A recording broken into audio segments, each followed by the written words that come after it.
हमारे देश में बहुत बच्चे हैं जो अपने हजारों लाखों रुपए कोचिंग के लिए खर्च करते हैं। रोज ट्रैवल करके कोचिंग के लिए जाते हैं और अपने घर से दूर हॉस्टल्स और पीजीज में रहते हैं। तो अब सवाल ये उठता है कि is coaching really worth it? तो चलिए इसके बारे में बात करते हैं। कोचिंग से आपका काम आसान हो जाता है, कम मेहनत में ज्यादा फायदा मिलता है और आपकी प्रैक्टिस भी बड़ी अच्छे से करवाते हैं कोचिंग वाले। डाउट सॉल्व करने के लिए आप टीचर्स को मैसेज या फोन कर सकते हो और साथ में डाउट सेशंस भी होते हैं। जो बेस्ट कोचिंग इंस्टीट्यूट्स होते हैं उनके टीचर्स एग्जाम के थ्रू सेलेक्ट होके आते हैं, तो आपको मतलब बेस्ट टीचर्स मिल जाते हैं एक तरह से। टीचर्स आपको ट्रिक्स बताते हैं क्वेश्चन सॉल्व करने के लिए और साथ में उनके स्टडी पैकेजेस में बहुत अच्छी इंफॉर्मेशन होती है, बिल्कुल टू द पॉइंट और अच्छे से एक्सप्लेन किया होता है। कोचिंग से अपना दिमाग ज्यादा नहीं लगाना पड़ता, बस जो वो कह रहे हैं करते जाओ। हाँ, अगर आपको लगता है कि उनकी किसी चीज से आपका टाइम इतना एफिशिएंटली यूज नहीं हो रहा है तो आप उसको छोड़ के अपनी पढ़ाई कर सकते हो।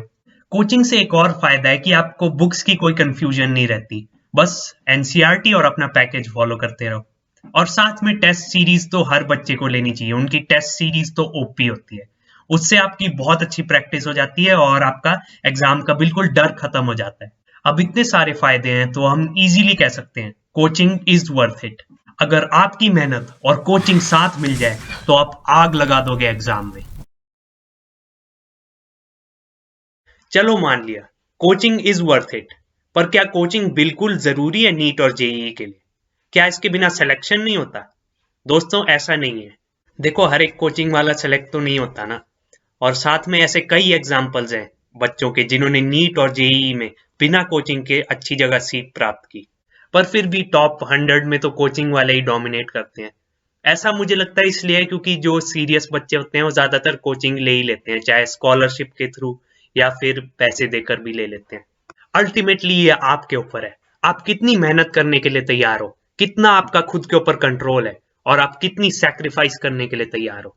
देखो, अगर आपके पास रिसोर्सेज हैं तो मुझे लगता है कि आपको कोचिंग जरूर लेनी चाहिए। अगर नहीं है फिर नीट के लिए आपको एनसीईआरटी और टेस्ट सीरीज जरूर लेके रख लेनी चाहिए। आजकल टेस्ट सीरीज आ जाती हैं वैसे 1000-2000 की, तो उससे आपकी अच्छी प्रैक्टिस हो जाएगी और साथ में आपको ईडब्ल्यूएस का कोटा भी मिलेगा, तो उससे हो जाना चाहिए सिलेक्शन आपका ठीक जगह। जेईई में भी सेम है, बस आपको कोशिश करनी चाहिए कि आपको कोई सेकंड हैंड बुक मिल जाए, किसी से अरेंज करने की कोशिश कीजिए, तो उससे आपकी तैयारी हो जाएगी। अगर आपको टेस्ट सीरीज लेना भी मुश्किल लग रहा है तो देखो, आप ये कर सकते हो कि आप ट्राई करो कि आपको कोई ऐसी बुक मिल जाए जिसमें पिछले साल के जेईई और नीट के पेपर्स हो, तो उनको सॉल्व करके आपकी अच्छी प्रैक्टिस हो जाएगी। हालात चाहे जो भी हैं, पढ़, लड़ और आगे बढ़। Thanks for watching. ठीक है।